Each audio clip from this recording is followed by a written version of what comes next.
اے محمد، یہ غیب کی خبریں ہیں جو ہم تمہاری طرف وحی کر رہے ہیں، اس سے پہلے نہ تم ان کو جانتے تھے اور نہ تمہاری قوم، پس صبر کرو، انجام کار متقیوں ہی کے حق میں ہے۔ اور عاد کی طرف ہم نے ان کے بھائی ہود کو بھیجا، اس نے کہا اے برادران قوم، اللہ کی بندگی کرو، تمہارا کوئی خدا اس کے سوا نہیں ہے، تم نے محض جھوٹ گھڑ رکھے ہیں۔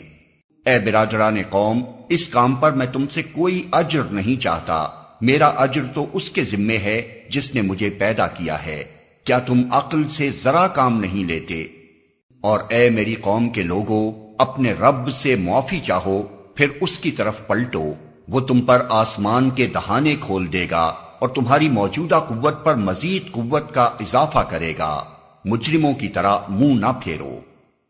انہوں نے جواب دیا اے ہود، تو ہمارے پاس کوئی صریح شہادت لے کر نہیں آیا ہے، اور تیرے کہنے سے ہم اپنے معبودوں کو نہیں چھوڑ سکتے، اور تجھ پر ہم ایمان لانے والے نہیں ہیں۔ ہم تو یہ سمجھتے ہیں کہ تیرے اوپر ہمارے معبودوں میں سے کسی کی مار پڑ گئی ہے۔ ہود نے کہا میں اللہ کی شہادت پیش کرتا ہوں، اور تم گواہ رہو کہ یہ جو اللہ کے سوا دوسروں کو تم نے خدائی میں شریک ٹھہرا رکھا ہے، اس سے میں بیزار ہوں۔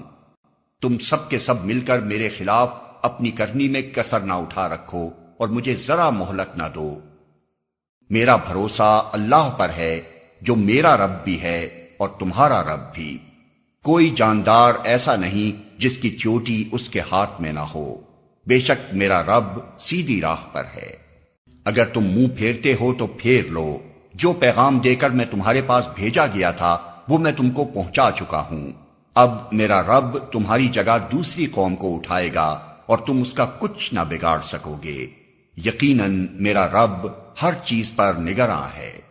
پھر جب ہمارا حکم آ گیا تو ہم نے اپنی رحمت سے ہود کو اور ان لوگوں کو جو اس کے ساتھ ایمان لائے تھے نجات دے دی اور ایک سخت عذاب سے انہیں بچا لیا۔